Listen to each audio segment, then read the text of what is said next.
Welcome to Writer Pants on Fire, where authors talk about things that never happened to people who don't exist. We also cover craft, the agent hunt, query trenches, publishing industry, marketing, and more. I'm your host, Mindy McGinnis. You can check out my books and social media at mindymcginnis.com, and make sure to visit the Writer Pants on Fire blog for additional interviews, query critiques, and more at writerpantsonfire.com.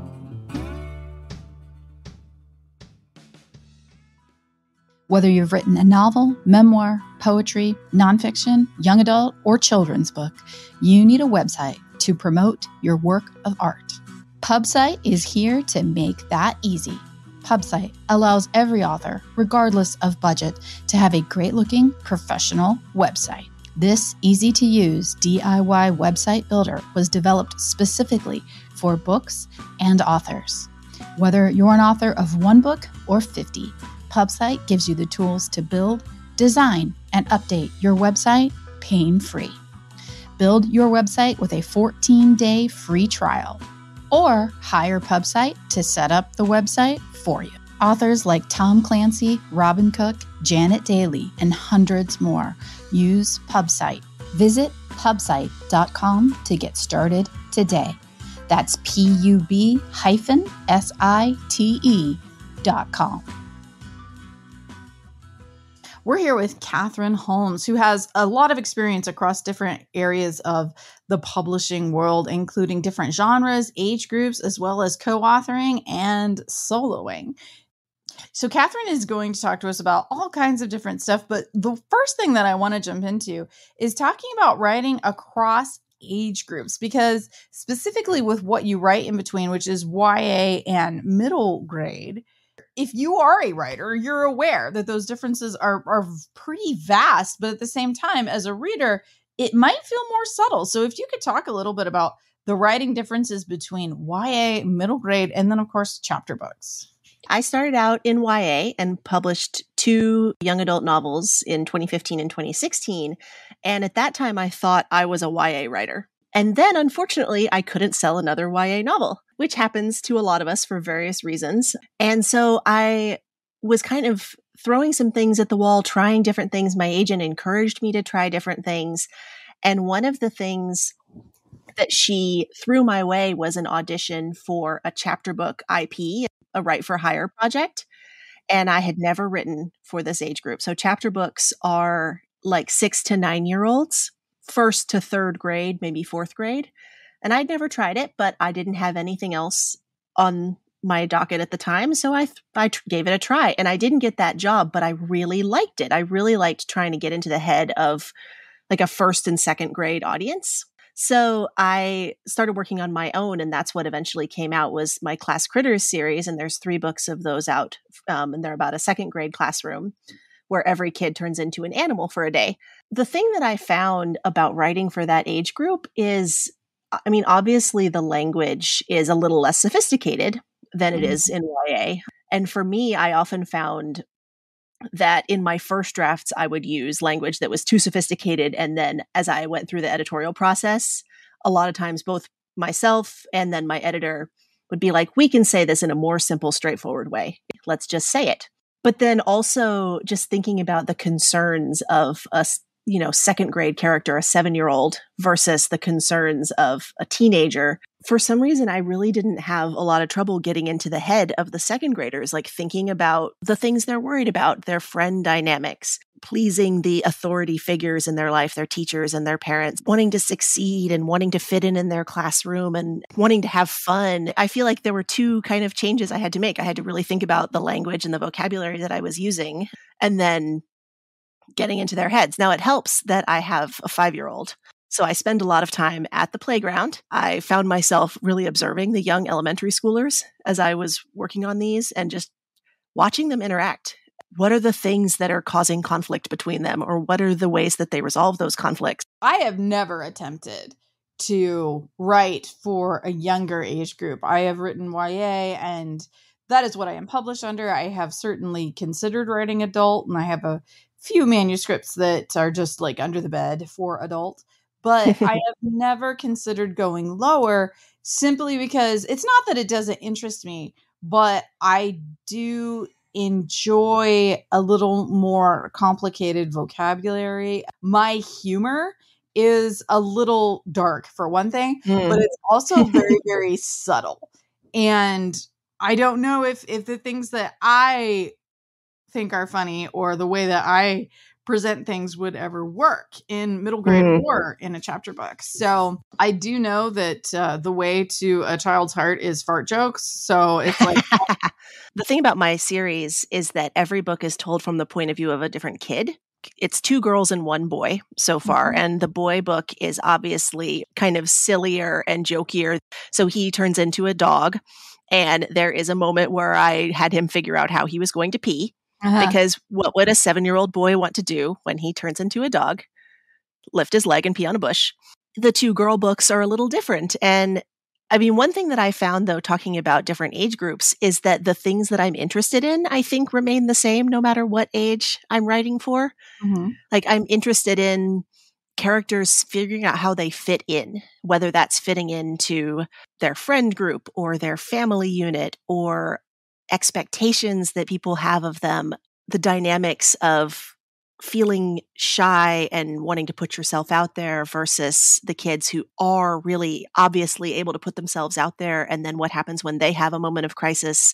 I feel like I'm constantly kind of coming back to the same emotional themes. It just is bringing them to different age groups. Feelings are universal.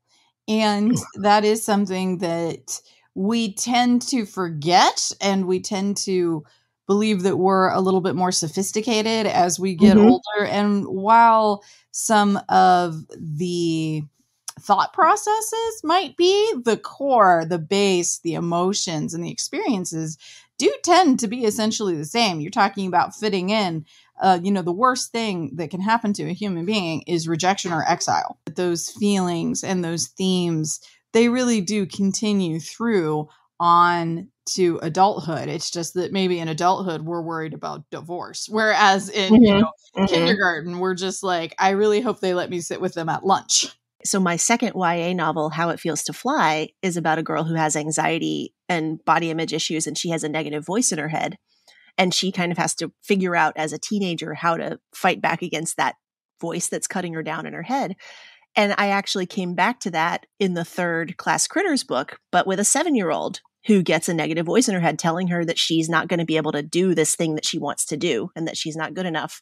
So, like you said, it's a universal experience, and maybe the sophistication of how you talk about it is different, but it's certainly not a problem that is specific to one age group or one demographic.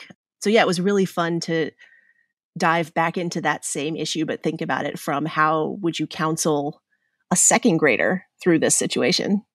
So talk to me about the writing and production schedule when we're talking about chapter books, because in the YA world, generally, you want to be producing a book a year. And I believe the same is true of middle grade. So when you're producing chapter books, which are, of course, shorter and thinner, what is that like in terms of your production schedule? All 3 of the chapter books in my series came out in a single calendar year. I was writing them with about a 6-month turnaround, starting to draft it to getting it to copy edit. Turnaround is definitely a lot tighter, but it also helped me really stay in the world and stay in the voice because I wasn't working on a ton of things in between. I was really kind of committed to those 3 books for that year and a half of time. So it actually didn't feel that tight of a timeline because I could write a first draft of it in a couple weeks easily and then take the time to revise it and get it to my editor. And what's the typical word count length on those? Mine are about 10 or 11,000 words. They can go as low as like 5 or 6, and those tend to be for maybe early readers like 1st graders and 2nd graders. And then up to 10 or 11,000, which is kind of the 3rd or 4th grade. They're for newly independent readers. So they're not for really starting to read because they do have a little bit more sophisticated language than that, but they're for the kids who are independently reading. And so now they're ready to kind of try a slightly longer book format for them. Same question, kind of in the different arena, talking about jumping between those age categories. And obviously, when you're writing a book a year for YA and they are longer, your advance is going to be a little larger. When you're talking about writing 3 books a year, when you're writing chapter books, what is your payment like? I was offered $30,000 for the 3 books. So 10K a book. And it is my understanding that that is a pretty good pay rate for chapter books. I haven't spoken to a ton of other authors about what they have gotten, but it is my understanding that that is a good advance. Honestly, when you break that down, that is a better per word rate than I received for my YA novels. Yeah. If you think about the amount of work that you're doing. So I was quite happy with that. Like other book deals, I got the 50% of the total up front and then the remaining 50% with each book when I turned that in. 15K up front and then 5 and 5 and 5 with each book when I turned it in. It's not enough to live on, but comparatively for the amount of actual words that I'm producing, I've found that writing shorter books pays a little bit better. You just said, you're so right, your writing income not necessarily being enough to live on. I think I've said it before on this podcast, but I'll say it again. Only about 1% of published writers actually live off of their writing income. Very, very many of us are either working part-time, full-time jobs. We have spouses that support us in different ways, whether it's insurance and retirement and all of those things, because we don't have that. But also side gigs. So you also, much like myself, operate in the freelance world with writing related gigs. You have experience with journalism, ghostwriting, copy editing. So talk to me about how you get yourself established in those side gigs and also what that is like in terms of that freelance life. My first job out of college was as a magazine editor at a group of dance magazines. I was and am a dancer as well as a writer.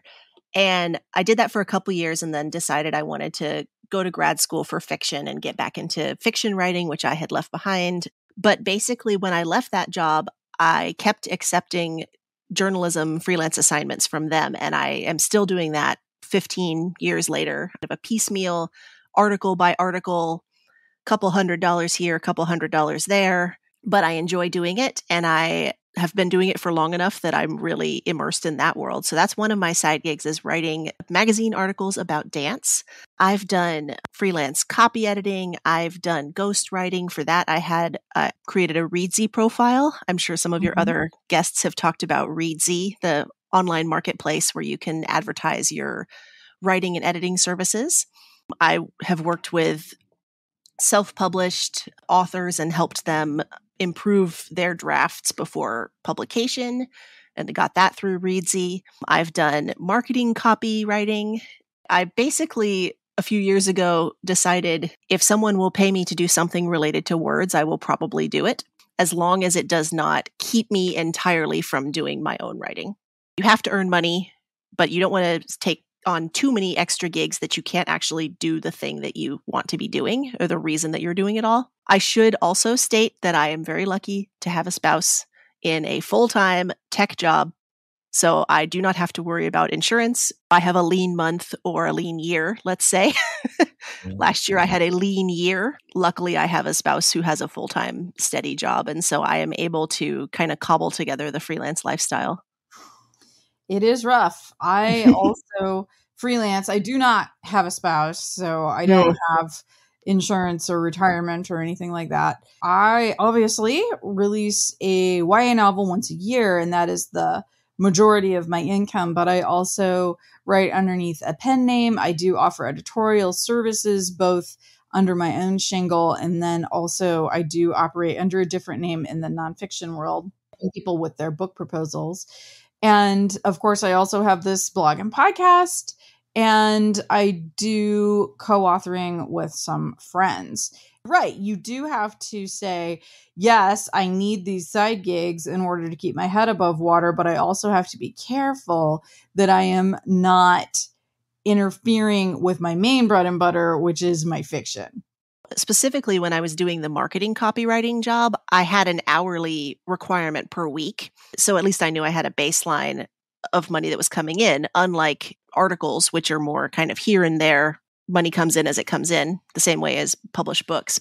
All of my creative brain time was going toward this marketing job. And eventually I was like, I'm not doing the writing that I need to be doing. I'm just writing marketing copy. I had to let go of that, and I need to find a way to bring in enough income to make that happen. But also, I'm a parent, and childcare, man, costs. I have to say, when my daughter was little, I was not earning enough really to justify additional childcare. There's that balance also of like, how many hours per week can I get someone to watch my kids so that I can write on the hope of one day earning money? Such a juggling act. Yeah, it is hard. And it's something that I struggle with as well. You only have a finite amount of brain power, energy, and time that can be directed towards things. And some of the work that I do is a slog. I will never claim that I absolutely enjoy every minute of everything that I do. I do have the different wheelhouses where I find personally that drafting creatively and writing from scratch and creating my own stuff, that drains me pretty quickly. I can, and I have spent hours in front of the laptop just grinding and getting a first draft out, but I don't prefer to work that way. I would rather write 1,000 words a day, and I can do that fairly quickly. And then I've got the rest of the day to do the work that I might be a little less excited about. But it is nice to switch gears and jump into my editorial brain and just be looking at someone else's work. And I'm not producing content. I'm helping someone polish their own or improve their own. I switch those gears and I start using those different skills that I have. And it is actually a relief to change over. One of the nice things about the freelance life, about fiction writing not being my only job in general, is it's nice to switch gears. I try to do my fiction first if I can. And it sounds like maybe you do too, to get that kind of on the page, get that checked off the list. And some days I do not want to stop, but I have to get to another deadline. But then I find that I'm usually grateful for that, because the next morning when I open up my own document, I'm just ready. I've missed it. I've been thinking about it. I'm ready to dive in. If I didn't have other things to do, I don't know if I would always be quite as like chomping at the bit to get to my own writing as well. I think that's very true. You get a little bit of fatigue, I believe, creative fatigue, when you are pulling everything out of the ether and you're just creating a world on your own. It's a lot of work, and I find it to be mentally taxing. I can do it for hours if I need to. I don't think it's the best way to operate. And I do find myself scraping the bottom of the barrel when it comes to pacing and plot and like what happens next and even dialogue. When I'm first jumping in, I'm fresh. And for me, it's just like a workout. It's like when I first start, it seems hard. I'm fresh, but it's hard. And then once I get warmed up, I'm moving.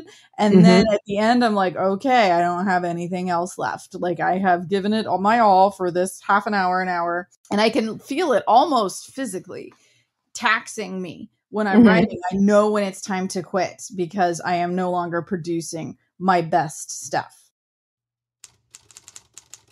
Writers know that you can never have enough backups. Ganso is a new cloud storage solution where you easily drag and drop your files to your account to ensure your data is never lost. It's also easy to access your files from anywhere on any device, as well as share with family and friends or collaborate with co-writers. Try out the free plan, which offers 5 gigs of storage today by visiting Ganso.io. That's Ganso.io.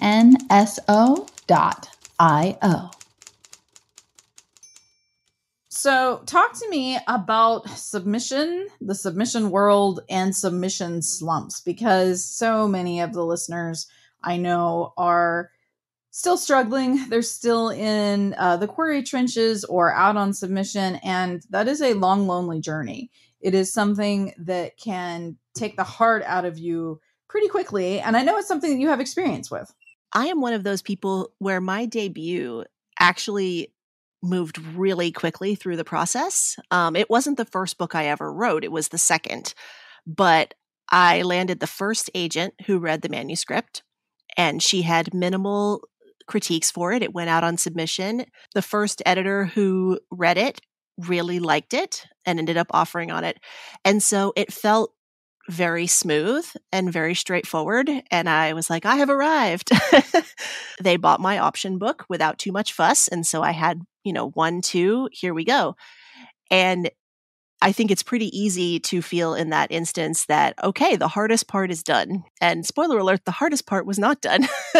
Unfortunately, my second book underperformed, as many books do, because it's so hard to know what the expectations are and what kind of benchmark you're trying to meet, and trends come and go. And my books were contemporary, my young adult novels. And by the time my second one came out, that trend was kind of on the ebb. So that book didn't do very well. And then I didn't have numbers. And so then my third book, that option book, was passed on. And at the time, I thought, okay, I just got to work on something new. I went on submission 5 times over the course of about 3.5 years between my second YA novel and selling my chapter books. I wrote 3 different books, could not break through, could not sell them. I wrote, another young adult novel from scratch, and then I wrote a middle grade novel, took it back to the drawing board again and rewrote it from scratch. And it still didn't sell, by which point I have put many years of my life into this book. And I'm like, okay, maybe I just need to take a step back and let this one go. I like to talk to people about the submission slump because it feels really, really terrible when you're in it. When you're like, maybe the books I've already published are the last ones that I'm ever going to publish. And it's really hard some days to just keep working and to keep sitting down at your computer when you no longer believe that maybe anything is going to come of it. And what really saved me was this transition into chapter books, because it was starting something entirely new, exploring a new age group. It almost felt like play again, in a way that writing hadn't felt like play in a really long time. And it felt so fraught. Like, if I don't sell this, my career is over. And then I didn't sell it. And I'm like, oh, how do I write another thing? And if I don't sell that, my career is over. And so going into the chapter book world, it felt like play.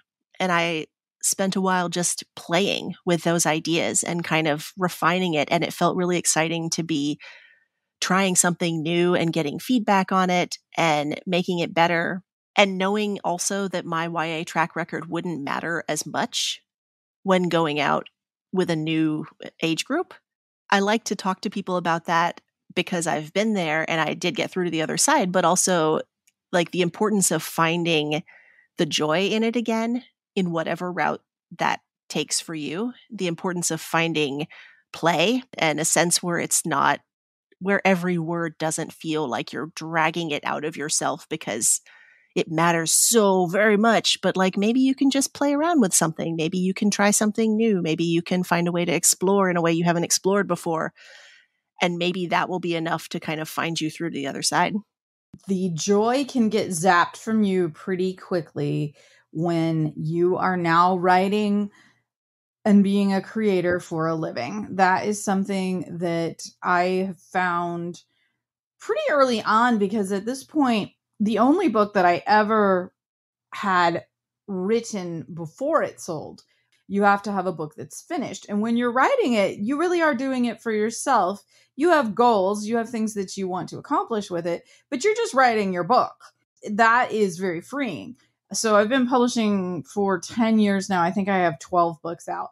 And so 11 of those I sold on spec. I sold them by writing the synopsis and saying, this is what the book will be. And the publishers were like, yes, we'll buy that. So then you're locked in and you're writing this book and this is your bread and butter. This is how you make a living. And while I love having the security of knowing that the book is already sold, it does take away some of that just inherent joy of writing the book for yourself, writing it for the just pleasure of discovering what happens. I am a pantser, so for me, I am just kind of making things up as I go most of the time. Even though I do present a synopsis, it is pretty loose. And I style it that way purposely, so I'm not married to anything. That little bit of like discovery kind of can get taken away from you when you are not writing outside of contract. I do think that when you're writing with the concern of my career, when you're writing with the concern of my finances, it can kind of rob you of some of that joy. Then it feels like work. It always feels like work because it is work. But when it just feels like a slog, it's just such not a creative space. It's not. It's a pressurized space, and it's an economical space, and it's a worrying space. And none of those things are helpful to creativity, I don't think. It's definitely a first world problem to say that, now I have to write to contract. It does take away some of that fun, which is one of the reasons why I started writing under a pen name and co-authoring with friends and just writing some things that are just for fun and that are vaguely silly. And I can crack out 2,000 words in an hour, hour and a half, and just have a good time with it. My name isn't attached to it. It's indie publishing. If we do well, that's great for us. If we don't do well, we don't have a P&L sheet. It is very freeing to not have to worry about this in terms of how does this novel affect my career? So my book that's coming out in 2024, the co-authored book, actually began as that fun side project. I am writing this book with Marcy Kate Connolly, who has published many middle grade novels. It will be my middle grade debut officially. I approached her about co-writing this book in 2018. So this was before I had sold Class Critters. This is when I'm in the depths of my slump. But I had an idea to do a middle school X-Files with two girls researching crop circles for a science fair project. Nice. And I wanted to co-write it because I wanted to go back and forth between the Mulder kid and the Scully kid. So we have our true believer in paranormal phenomena, and we have our science-minded skeptic who just wants to win the science fair. And I approached Marcy Kate about joining me. We both were new moms at the time. She was juggling many other contracted projects. I was still trying desperately to get one of my other books that was on submission sold. So we started working on it very slowly and kind of in between other things and throwing ideas back and forth and chapters back and forth. And it was always that breath of fresh air. It was always that joy to come back to in between other things. And it always felt hopeful and exciting and fun. Obviously, I'm super, super excited that it is actually going to be published. But that book has brought me so much joy for so many years at this point that it just makes me smile that it exists and that I got to write with a friend and that in between other things, I always had that to come back to. Absolutely. And one of the beautiful things about co-writing is that you walk away from the book and then when you come back, it got longer and you didn't do anything. Yes. You leave a chapter with a cliffhanger and then the next time you find out how it continues. Yeah, it's lovely. I love co-authoring. I get a lot of questions about co-authoring because some people are very curious about that process and how you give up some of the creative control. I had never done it before. And it was something that was new to me when my friends approached me and asked me if I wanted to be involved. And I was a little bit worried because I can have some control issues, just like in life as a human. But when it's a shared concept, because what I do under my pen name with my friends is not someone comes forward with an idea and then we all work on it. It's all three of us working together to come up with an idea. I think if I had my own original idea and I needed support in some way, like let's say I had an idea and it wasn't something that I could pull off alone because one of the POVs is so far outside of my experience or because there would be so much research involved that it might not actually be possible for me to execute it well. In that case, yes, I think it is a lot easier to share your creative space and to share your world and your ideas. I have not yet had an original idea that I invite someone else into. I have had other people do that for me and ask me to come on and help them with certain projects. And I have really enjoyed it.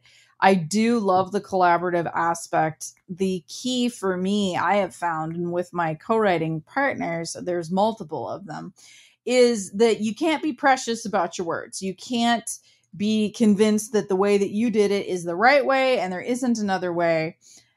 Most of my writing co-authoring happens with two other friends and we write over each other. We don't have POVs that we each take a POV, we write that person. We each have our own strengths, but someone will write a chapter and then the next person goes over that, makes some changes, some fixes, and then writes further. And then the third person comes in, goes over what the other two of us have dabbled in.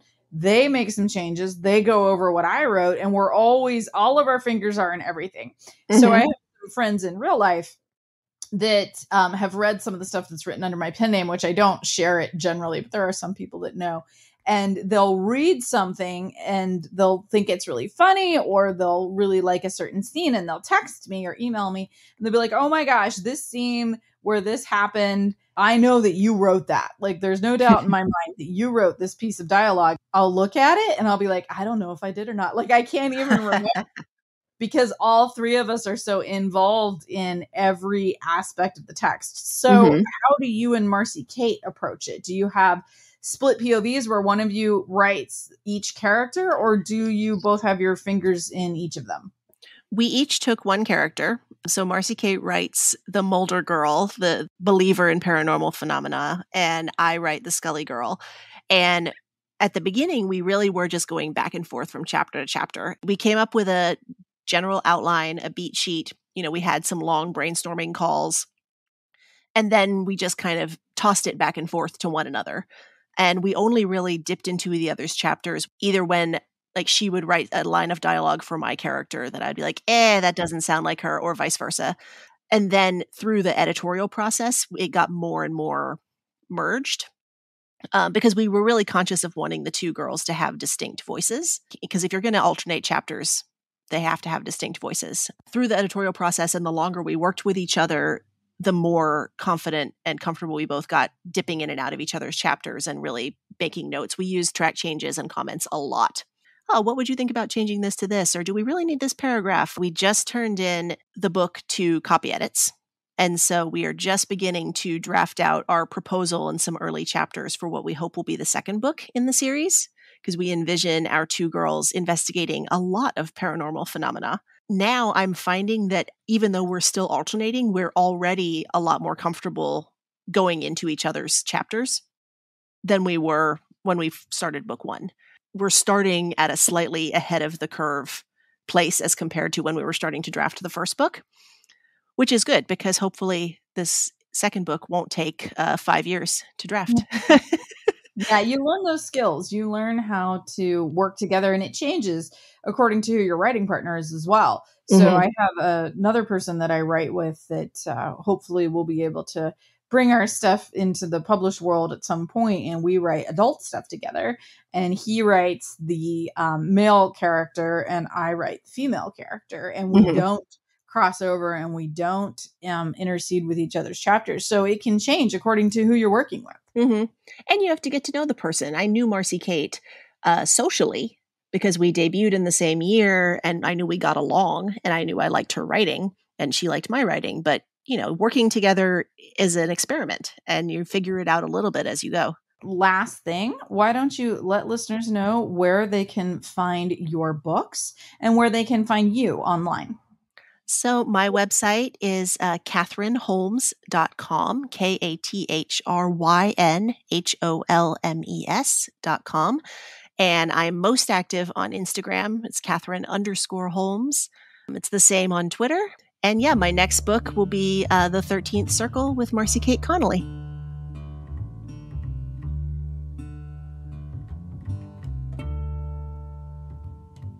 Writer, Pants on Fire is produced by Mindy McGinnis. Music by Jack Corbel. Don't forget to check out the blog for additional interviews, writing advice, and publication tips at writerpantsonfire.com. If the blog or podcast have been helpful to you, or if you just enjoy listening, please consider donating. Visit writerpantsonfire.com and click Support the Blog and Podcast in the sidebar.